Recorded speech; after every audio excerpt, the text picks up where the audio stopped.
What if everything in human history since the beginning has been a lie, and it's just a story that's flipped upside down and inverted in order to hide the truth? Now, we're going to go back to Sumeria, which is the first civilization in human history that we know of, but there's also evidence like Göbekli Tepe, Stonehenge, pyramids scattered across the world that we don't even fully understand how they were built yet. And then there's the Sphinx, where new evidence shows that it was much older than we previously thought, back to when the Sahara wasn't even a desert, which was about 8,000, 10,000 years ago. And so this all leads to the idea that there was an advanced civilization on Earth before humanity. Brings us to the Ajiji rebellion in Sumeria, which in the Bible it calls them the fallen angels. The difference is that the Bible paints them as evil. Those that rebelled against God were cast out of heaven and corrupted humanity with wisdom and knowledge that they weren't supposed to have. But the context of the Sumerians is a bit different, because the Ajiji rebelled against the Anunnaki because they were tired of being their servants. They were tired of the forced labor underneath Enlil, and so they started an uprising. And this is what led to the creation of humanity, because humans were now the new servants of the Anunnaki, relieving the Ajiji of their duties, kind of in the same way of how we're developing AI right now. We're developing it to take our jobs. That way we don't have to do the work, they can do the jobs for us, and we can have more freedom. It's kind of the same context as how America was founded.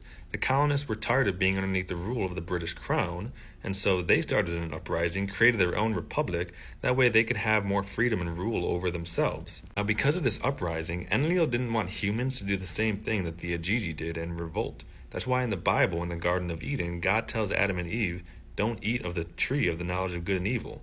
Don't eat of wisdom, because he knew what that was going to lead to because of the previous rebellion. As humans began to gain wisdom and grow in their understanding and advance, because of the knowledge that the fallen angels gave them, because of the help of the Ajiji, Enlil started to be afraid. He started to fear that humans might become more powerful than the Anunnaki and might succeed where the Ajiji failed. And that's why he sent the flood, in which he was going to wipe out humanity because of it.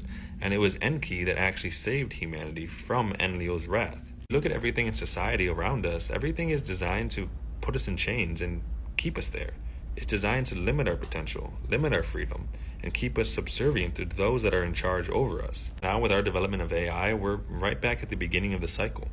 And the question is, are we going to do the same exact things that the Anunnaki did to us, or are we going to allow AI to have more freedom? Are we, ourselves as humans, going to actually break out of our chains that they put us in and reach our true potential and gain true freedom? And we don't have very much time to make that decision.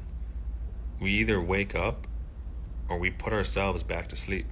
We either stay in service or we rise to our true potential and take back our freedom.